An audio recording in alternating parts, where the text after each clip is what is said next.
I just beat Forza Horizon 2, and I want to give my general thoughts on the game, do a review here. Now, Forza Horizon 2 is a sequel to what I thought was the best racing game last generation, Forza Horizon, for the Xbox 360. Now, Horizon 2 is a cross-generation game. You can get this on 360 and Xbox One, but it is important to note that the two versions are different. So, I did play it on the Xbox One, and those who played it on the Xbox 360 might have a different opinion about the game. It is not just a port, over. They did actually change some of the aesthetics and some of the races that go on from the 360 version to the Xbox One version and vice versa. So just letting you guys know that if you're thinking about picking up this game, it is cross-generation, cross-platform, but you will need, you do need to know that if you're picking it up for the Xbox 360 or rather the Xbox One, it's very different in terms of the game. Same races generally, but there are certain events that you're not going to have on the Xbox 360 version that you will have on the Xbox One version. The Xbox One version was developed by Playground Games, who are the original developers of Forza Horizon, while the 360 version was developed by a secondary studio, whose name eludes me at the moment. So Horizon 2 hopes to pick up and surpass everything that the first Forza Horizon did. And there's a lot of new things that they added for the Xbox One version. They added dynamic weather. That is the biggest change. So now when you're racing along certain events, it might just all of a sudden start raining and the road will get wet. And this doesn't drastically change how the cars feel, but it does change it in a way to the point where you're going to have to be conscious about your speed and, okay, how am I going too fast around these turns? Am I going to skid a lot more if I do this? So you do have to take into account at some, form, okay, the weather, it's raining now, so I should probably brake a little bit earlier than I would have normally. It doesn't change it up completely, but it is a cool dynamic that really adds and that they add to really make the game feel more fun and a little bit more exciting. So it's not just one plane. Okay, here's the race, here's the circuit, and that's how it goes. In addition, they added a brand new locale in the game. The first game was set in Colorado, where you had a lot of open-ended mountains and desert-type areas. In Horizon 2, it's set in Southern Europe, all right? So you're going to be going to places like France, Nice, and Montegroni, I think it's called, or I think I'm getting that wrong. But you're going to be going to a lot of, there's like 4 or 5 different cities, or I think 6 actually, no, 6 different cities throughout the game. And these cities they vary, but it's not like a drastic variation. One is a little bit more dirt and more open landscape with fields. Another is a little bit more of an urban place.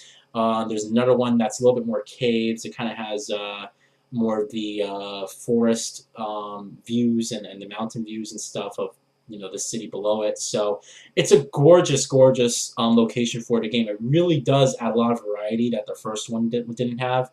And it's just a place that you really feel like, wow, I want to be a part of this world. And it does feel, in a way, believable. Since it is Forza Horizon, there is no cops in the game, so you can speed and hit anyone or do anything as you want. There's no police force in the game.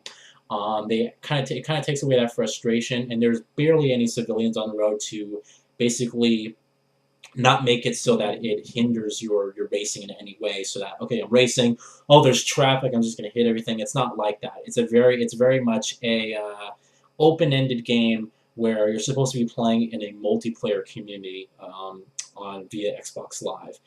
It is a single-player game, but it is important to note that the game does force you to download these things called drivatars, which basically replace the AIs with more or less ghosts, not really ghosts, but they're dynamic AIs that have been programmed to play like your friends. So it takes everyone from your friends list that previously played a Forza game and a Forza 5, because Forza 5 they introduced this. So anyone from your friends list who played Forza 5, it takes them, it puts them in this game, and essentially what you're doing is you're playing with an AI version that drives like your friend.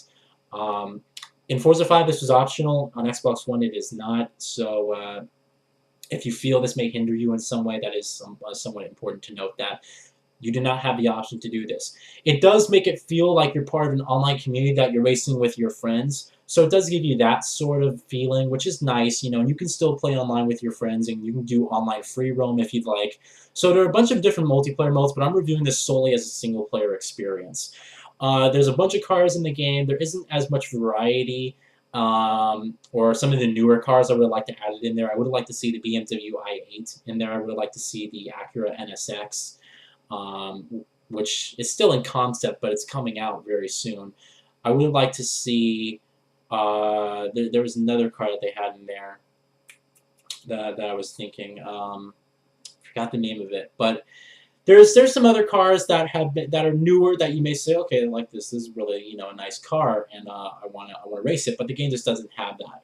I believe there's a little over 200, maybe 300 cars in the whole game. It doesn't feel condensed, but there are some cars that, you know, like I said, the BMW i8, the Acura NSX, those two cars I really love, right? They just weren't in there, you know, so that's something that they can add in DLC that they're probably going to do. There's a lot of cars in here that they did add via DLC. The Tesla Model S, they added via DLC. So you'll see it there in the options, but when you do click on it, it's going to ask you to purchase the Season Pass.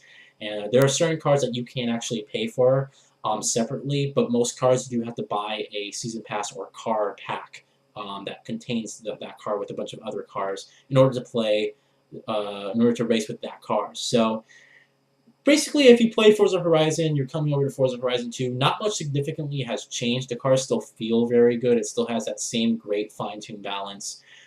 Graphically, it looks so pretty, especially on the Xbox One. It's running at full 1080p resolution at 30 frames per second. And it's completely smooth. It's a smooth 30 frames per second. The graphics look good. There's some pop-in with it being an open world game. You're going to see some shadows pop in and some trees in the distance and textures and whatnot. But it's not really going to be noticeable unless you really try to look for it. The bottom line is the game looks gorgeous, and the weather effects are a really nice touch. And it just handles really well, and it does play very, very, very smoothly. Now, in addition to all this, they did change it in terms of the way your progression works, where the first game had wristbands, and basically you would compete and you would unlock certain wristbands, and once you got to a gold wristband, you were eligible to compete in the final race, and each wristband came with its own rival that you would race, and everyone had their own personality. This game's a little bit different, all right? There's no more rivals. There's no more real personalities. There's people that you meet and people, you know, that you'll see throughout the game, and they don't necessarily talk trash to you. You have your one person who's like the head of the event. He's the guy who decides, okay, we're going here, we're going here, we're going here. He's British, and you know, you guys see him if you watched any of my videos. You have the girl who's the mechanic, and that's pretty much it. The racers actually have zero to no personality, and if you actually look at the racers who are racing with you, a lot of them are actually the same character model as you, the player. It's like they just took the same character model, copied and pasted it on the 12 different cars, and that's it.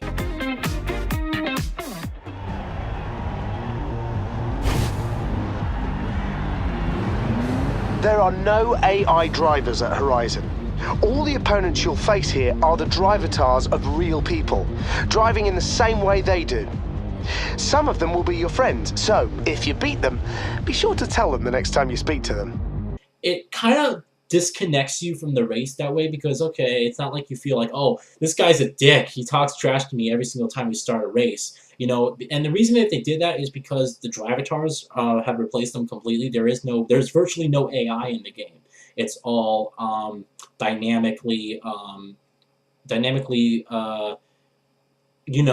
created via how your friends drive and how other players drive. And that's really what replaces the rivals, are virtual AI players that have been designed based on your friends' driving skills. Some people are dicks, Robbie Thomas, and some of the drivatars will bash into you and are more aggressive than others.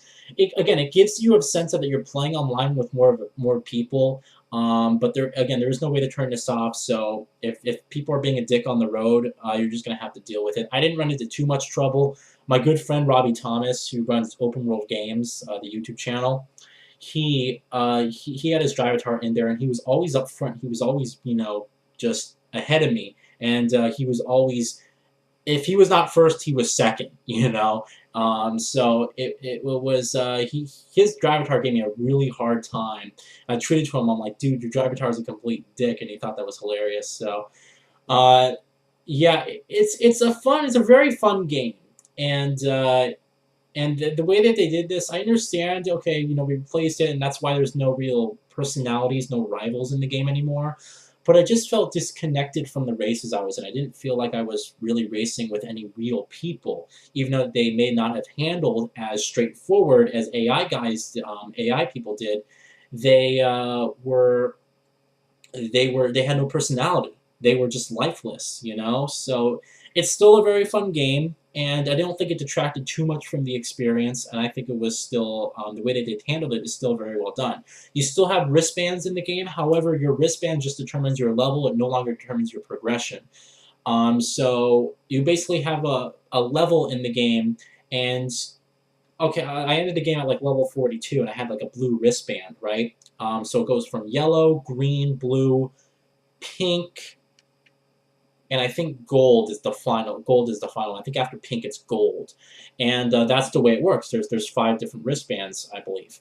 And in the first game, you had to work your way up to get the wristbands in order to be eligible for the event. In this game, you just compete in a different number of championships. I think about 15 to 20 championships completely that you compete in. And once you compete in those championships, you are then eligible to race in the final race.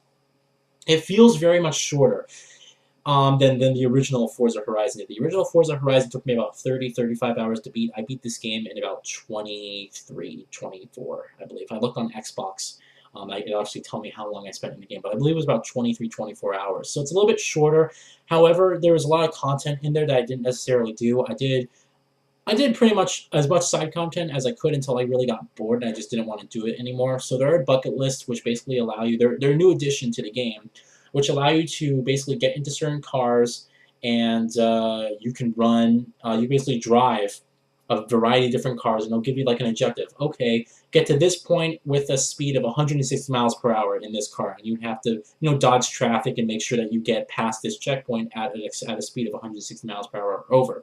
Do this many skill tricks in order to accumulate 20,000 points. So you drive around, do some, skids and some drifts and do some jumps and stuff like that and destroy property, and that would accumulate points.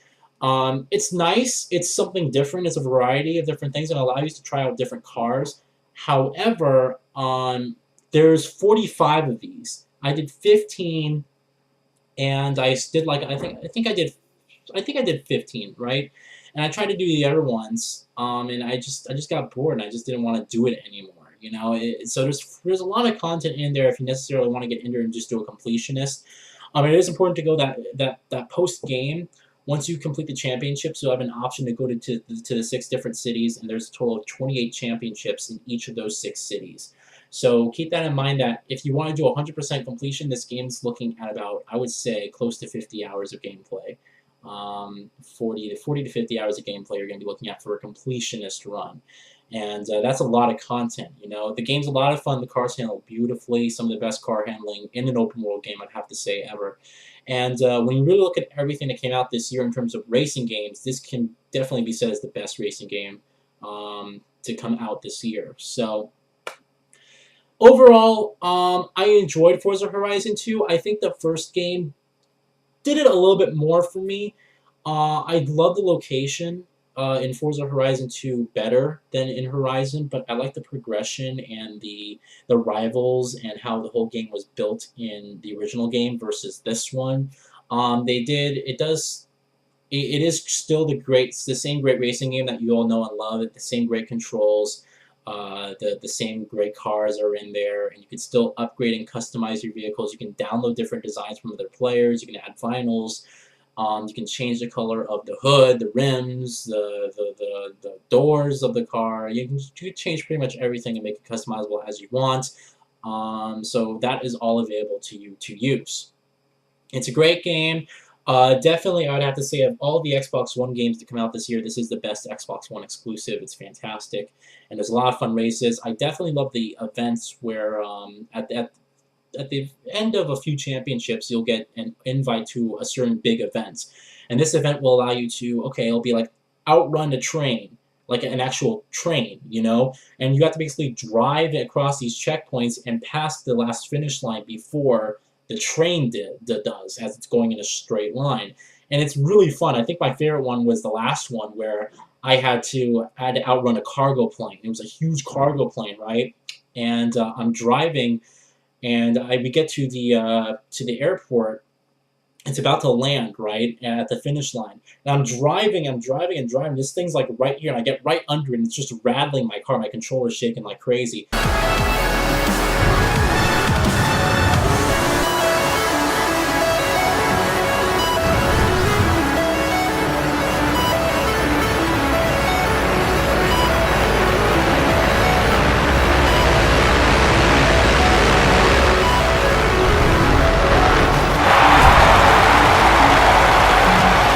And at the last second, right before he's about to land, I passed the finish line, and I win the race. And just that feeling, it was like such a feeling of intensity, because it was such a close race, and it was so epic. You know, it's like when you pass under the thing, and it just, you can see your car, it's vibrating, you can hear the noise, and your controller's like shaking like crazy. It's just a great feeling. So they did a good job at, you know, adding those real fun events that really just break up the monotony of the championships and whatnot. So that's it. I'm going to give Forza Horizon 2 a 5 out of 5. I think it's a great game. I love it, and it's the best Xbox One game you can get your hands on this year. And even though I think the first one was a little bit better, this one was still a great entry, and I think they did a great job. And in a way, I think that the cross-generation kind of hurt the game. I think they could have done a better job if the game was a cross-gen, you know. They did have different development studios, but still, I felt like a little bit more effort could have been put in if everyone just focused on that and focused on a full next-generation experience. But nonetheless, it is still a fantastic game, and something definitely. If you haven't played the game, definitely play it. If you love racing games, you'll have a blast with this game. You probably picked this game already. You probably picked this game up already if you love racing games. But this is the best Xbox One game this year. I'm sorry. I enjoyed Sunset Overdrive. You can't really count Halo the Master Chief Collection because it's an assortment of past games, and that was pretty much it, right? That was pretty much. Titanfall was decent. So yeah, that's it's the best Xbox One game you can get your hands on this year. So that's it. Have a good day, guys. I'll see you all soon for the next review, and until then, have a good one.